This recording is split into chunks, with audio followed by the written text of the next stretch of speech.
A little Just the revenge game? prospect. Nah, I'm not Scoring going a to lot say of that. points? I'm not going to say getting a chance to win. Giving it a chance to win? Getting a chance to win. What was the reaction inside your family when you found out you were going out to the West Coast? We were excited about that part of it. I was just disappointed from the start. As far as, being here when times are really tough is one of the darkest, 10 years in Knicks history. We know.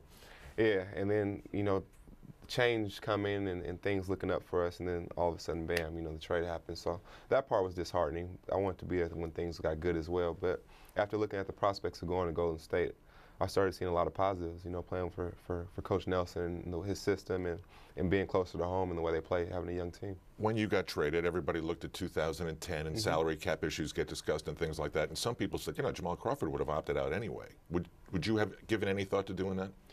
There was thought there for sure. I'd be lying if I said there wasn't, and when you say opting out, that doesn't mean that I was automatically going somewhere else. It's just means you were looking for a different contract. Yeah, that's all it really means. And so anything could have happened. When you win and you have a good season, things have a way of working themselves out. It's unbelievable. We put together your buzzer beaters, 3.5 minutes long. That's a lot. Are you serious? Yeah, 3.5 minutes long. What's your one favorite? You have to pick one. You can change your mind in 10 minutes. But of all the big shots you hit, which one is the first one that comes into your mind? The first one that comes to my mind is the one against Houston on TNT. And that's because that was my first buzzer beater here in New York, and that kind of let people know that I wasn't scared to take the big shot right from the start. What's the difference being a Knick, being a Bull, being a Warrior? You've only been there a few days, but what? Yeah, I think being a Bull, to start there, I went in at 19. I was so young and raw and just trying to learn the game. And then coming here, I grew up a lot. I came at 24 and I'm 28 now, and I saw so many different things and learned from so many different people and met a lot of great people that I'll always be friends with, not just players, but people in the organization, people around the building.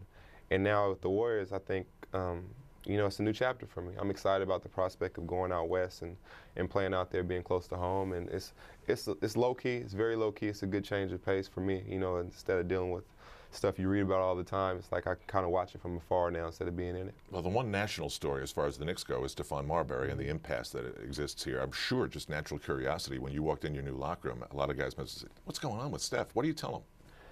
I tell them that, it's tough. Honestly, it's tough. Steph came in this year. He came in shape and did all the right things, but Coach had a different way that he wanted to go about the season. He was upfront with Steph, and Steph was up front saying, okay, no problem, I understand you're going a different direction. I'll still practice and do whatever you need me to do. Now, in the last week about the not going in games, I haven't been there for that part of it. But, he's been professional, this up in the season. Are you shocked it's gone on this long? Yeah, I am, honestly. I thought coming into the season, it would have been handled one way or another. Not saying he was automatically gone or he was automatically starting. I just thought one way or another it would have been settled. Do you have any wonder about what the fans are going to do when your name is announced tonight? I've thought about that a couple times, and I hope they just appreciate the effort I try to put in while I was here on and off the court. You mentioned you grew up in these years with the Knicks. What's the most important thing that's changed about you? I think more mature, coming in on the court and as well as off the court. I think I've always been a good person, but just seeing how to handle myself and be as professional as possible, being around older guys coming here, I think that definitely helped. Okay, what do you think is going to happen in this game tonight? Hopefully the Warriors win. I'm sorry for Knicks fans out there.